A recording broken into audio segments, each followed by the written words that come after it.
Industri pariwisata merupakan kegiatan yang tidak mengenal batas ruang dan wilayah.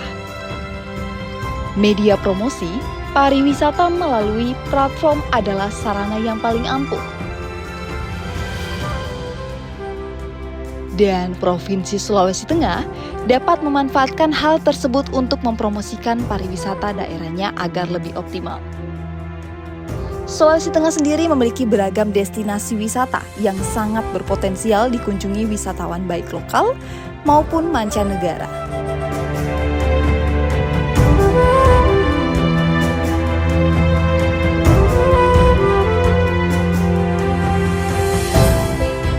Para pelancong atau wisatawan luar akan lebih tertarik datang ke Provinsi Sulawesi Tengah setelah melihat beberapa foto destinasi wisata. Salah satunya ada pantai, gunung, situs bersejarah, dan pariwisata lainnya yang bertebaran di beberapa platform media sosial.